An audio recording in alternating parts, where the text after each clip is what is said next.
ও মা, আজকেও শাক রান্না করতেছেন? হ্যাঁ, আর কত শাক খাওয়াবেন? এই শাক খাওয়াইতে খাইতে তো শেষ করে আমরা নেবেন। খাই যে আর আমরা তো শাক খেতে আমরা কি কি কি শাক নিছেন আজকেও?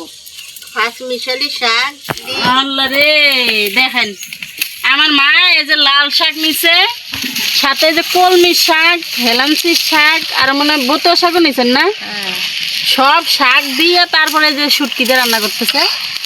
এই শুটকিগুলো কিন্তু আমরা নিজের হাতে বানাইছি সেই শুটকি। তো এই শুটকিগুলো দিয়ে আমার মা আজকেও শাক রান্না করতেছে। প্রায় সময় আমার মা খালি শাকই রান্না করে, শাক রান্না করে। আর এদিকে দেখতেছেন এই যে ডাল রান্না করতেছে। ডাল তো আমাদের বাড়িতে থাকবেই, কারণ এই যে আমার পুষ্কুলি ভাগ্নি আছে, এই ভাগ্নির জন্য সব সময় ডাল আমাদের বাড়িতে থাকতেই হয়। আবার ডাল ছাড়া খাইতে পারে না,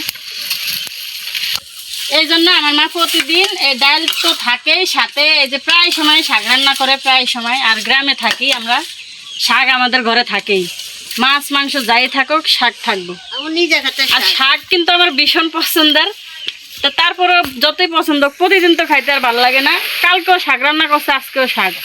বলেন প্রতিদিন কি খাইতে ভালো লাগে? তো তারপরেও যে নিজের হাতে শুটকি দিয়ে রান্না করতেছে, এই কারণে ভালো লাগে। নিজের হাতের শাক এবং নিজের হাতের শুটকি। আর এই শুটকিগুলো কিন্তু এখনো রোদ্রে আছে। আব্বু এদিক নিয়ে আছে, এই যে শুটকি রোদ্রে দিয়ে রাখছি। এই শুটকিগুলা এগুলা কিন্তু আমরা নিজের হাতে বানাইছি, নিজের পুকুর থেকে ধরে।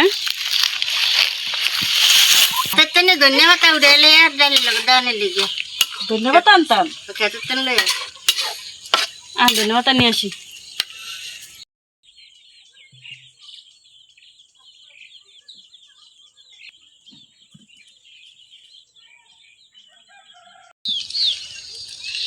তাই এসে পড়ছি খেতে। আর এই ধনিয়াগুলো কিন্তু একদমই বড় হয় নাই, এই যে একবারে ছোট ছোট, কিন্তু সেন ভালো খুব।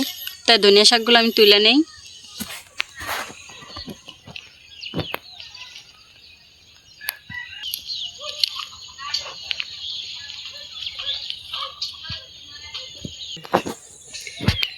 তাই যে আমি এই কটা ধনিয়া পাতা নিয়ে নিছি। আর এটা কিন্তু দেশি ধনিয়া পাতা, অল্পতেই কিন্তু খুব সুন্দর গ্রান হয়। তো এই কটা ধনিয়া এখন আমি নিয়ে ডাইলে দিব।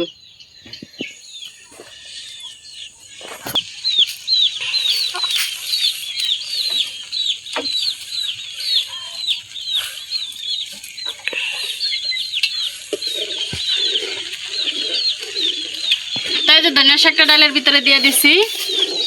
তো আমাদের আজকের রান্না কিন্তু এগুলাই, এই যে শাক আর হলো ডাল। তো আমাদের ভিডিওটি কেমন লাগলো অবশ্যই কমেন্টে জানাবেন।